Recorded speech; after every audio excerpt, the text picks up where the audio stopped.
Dr. Anya Waite of the Halifax-based Ocean Frontier Institute is in Glasgow for COP26. She made a presentation yesterday that I'll be talking to her about. And first of all, we want to get her impressions of what's going on in Glasgow with a big event of 26,000 people. So welcome to the interview, Anya. Thanks so much, Markham. Nice to be here. And what an exciting place to be this week.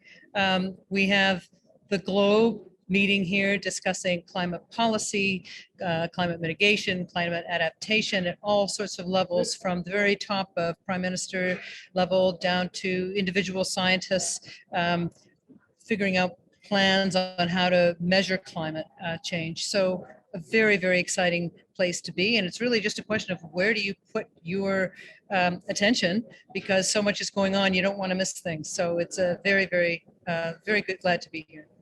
Well, let's talk about your presentation yesterday. You talked about the ocean's carbon absorption is at risk. Can you tell us a little bit more about that, please? Yeah, sure. So what we're trying to get across is that the ocean is actually a critical part of reaching our climate targets. So currently, the ocean is absorbing about 25% of the carbon that we emit as humans. And over the last 200 years, about 40% of fossil fuel emissions have ended up in the ocean, with the rest going into the atmosphere. So without the ocean, there's absolutely no way that we can reach our climate targets.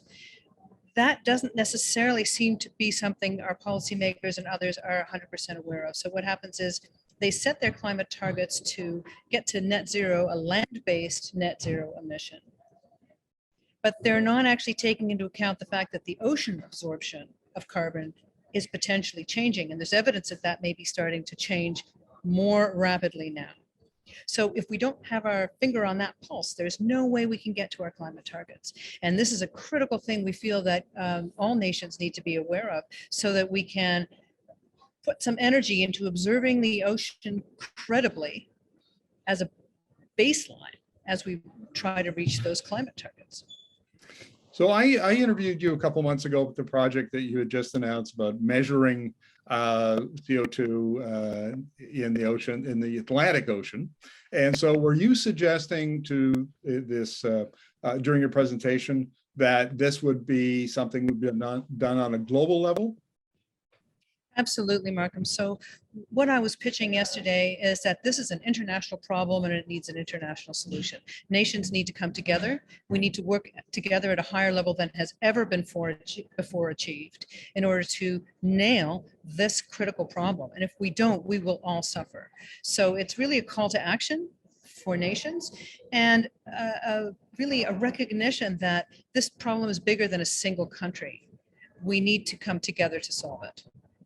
Now, I understand that you're going to be giving another, well, the presentation you gave yesterday was at the Science Pavilion, but tomorrow you've got a bigger presentation along the same lines during a plenary session.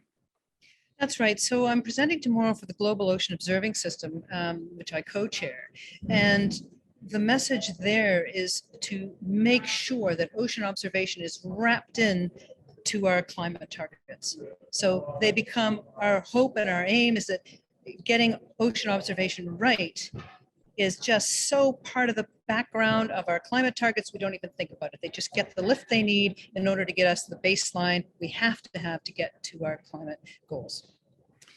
Now, for we non-ocean scientists, Anya, could you explain how a global system of measuring ocean CO2 or observing the ocean, how does that work? Does it use satellites? What's the technology? What's the methodology here? So there's a few things. So first of all, the technologies are, as you say, we start with satellites that can see the whole globe at once. They go down to about sometimes 100, sometimes tens of meters to get pictures of how the Earth looks. We then work with in situ instrumentation, so gliders, moorings. There's all sorts of wonderful new remotely operated vehicles and other things that can, like sail drones, for example, that can go sail autonomously all over the world and make measurements where humans can't really even go. So it's bringing all those things together.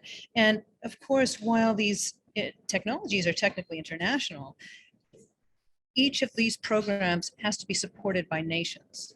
So you have kind of a system where the Global Ocean Observing System brings together all the ocean observing systems internationally with all the different nations, but getting them to work closely together to solve a common global problem, that's still a challenge for all of us. And that's what I'm hearing around the place here at COP as well, is that everyone wants to reach that high level of integration, but getting there is a lot of work, a lot of conversations, and really finding common ground where we can all work together.